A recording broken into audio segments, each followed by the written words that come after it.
Miles Monroe, one of the greatest teachers and speakers that ever lived, said that wherever we are in life is the sum total of the decisions we've made so far. That statement is powerful. And if it is true, which I believe it is, if we want to change the trajectory of our lives, all that we need to do is to change the decisions that we make. That's simple. But it's not exactly simple. Because the sciences have shown that more than 40% of the decisions we make are based on habit, not rational thinking. So the fact that we wake up and take our bath, brush our teeth, and head out is a habit. There is hardly any rational thinking that goes into that process. So what this means is, if we truly want to change our lives, we'll have to work on our habits too. Because from the sciences, habits constitute 40% of our decision-making process. So, how do we change our habits? To learn or unlearn a new habit, you need to understand the structure of habits. A habit consists of 3 components. I came up with an acronym to present all 3 of them. That acronym is CAR, C-A-R, which stands for cue, action, and reward. The cue is the trigger from your internal or external environment to take an action. For example, you eat when your stomach is empty and you feel hungry. The cue in this case is the hunger that you feel.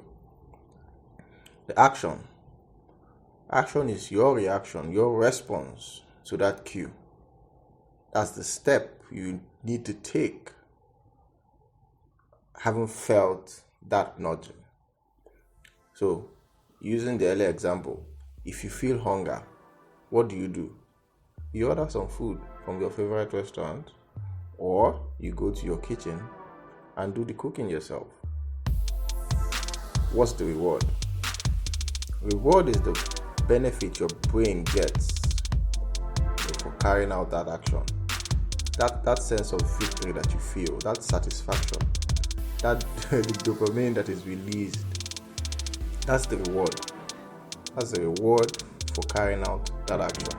Now, understanding this structure or this component helps you to learn any new habit that you want to learn. So the question is, how do you do that? I would answer this question using a simple example, which is the example of trying to learn the habit of exercising. If you want to learn how to exercise every morning, or how to just stay fit, let's use that. Let's talk about the cue first. Now, the cue for this habit might be going to take your bath. The moment you want to take your bath, that's the cue.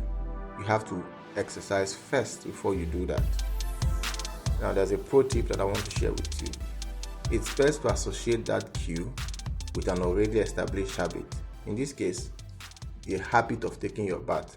You form the habit of taking your bath every morning.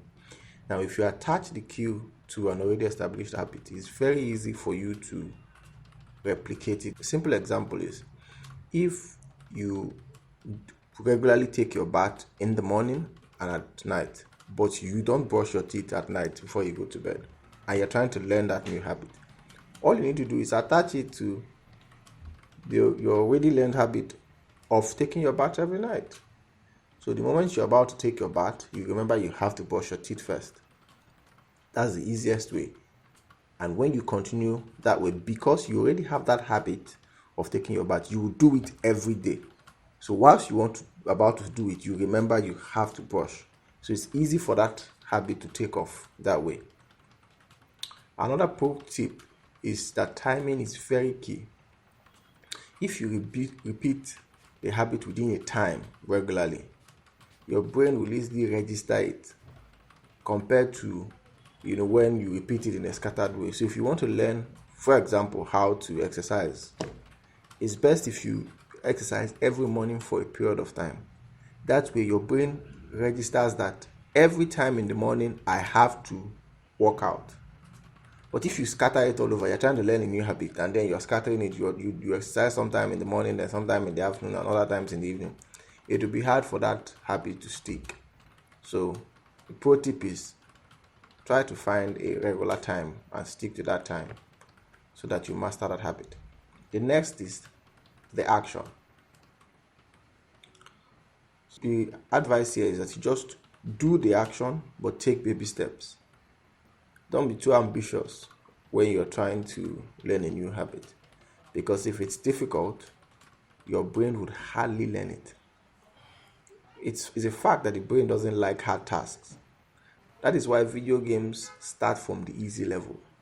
You cannot get addicted to a game that is hard from the start, because the reward for playing video games comes from the excitement of winning. And if you don't win at the early stages, the reward, which is a component of a habit, is absent. So if you want to form the habit of exercising, start easy. Do it for a few minutes and don't be too intense. When it becomes a habit, you can then increase the intensity and your brain will still reward you despite the pain. That's how you got addicted to that video game. So you have to use that same technique here. Okay? Only habits that are rewarded get learned. If you trying to learn any habit, you must make sure that the reward is immediate. Very important, it has to be immediate.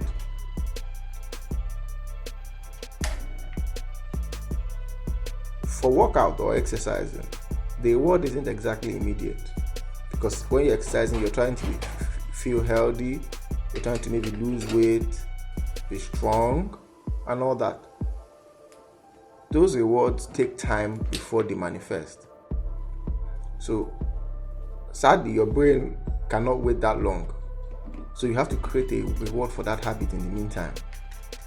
Some have advised that for a habit like working out, you can choose to reward yourself every time you're done with a workout by maybe eating some chocolate or watching some movie or whatever.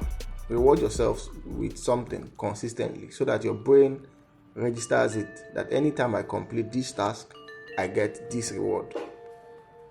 Now, whilst you are picking the reward, there are two things that I think are very important that you must bear in mind. One is, don't choose a reward that is counterproductive. Say you're trying to lose weight and you're exercising, but then you choose to reward yourself with a lot of food after you're done exercising.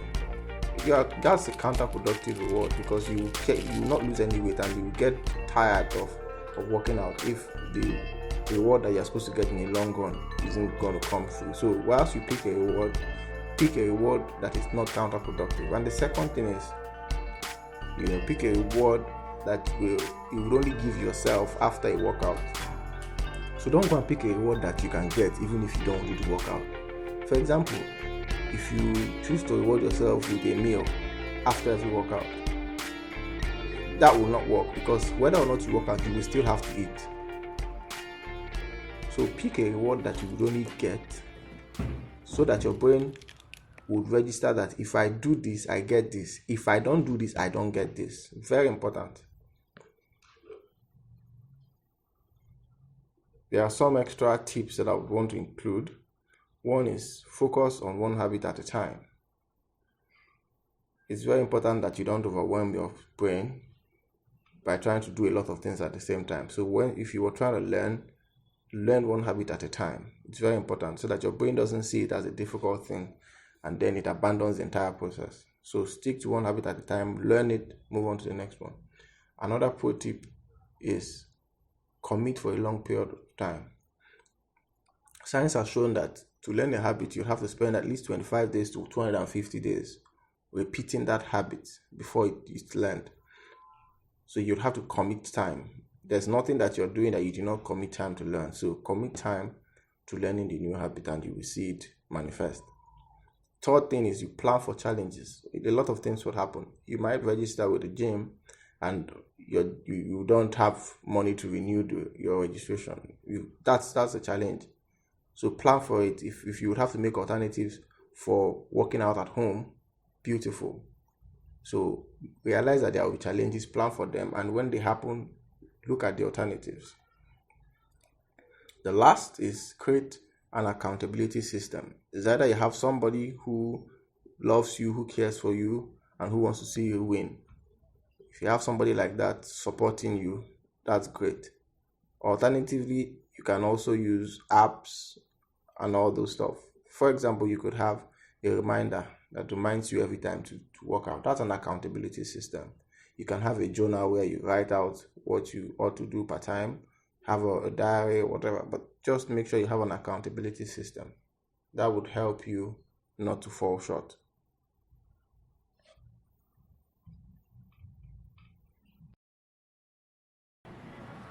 Wait, where are you going to? You haven't subscribed yet. Come on, subscribe.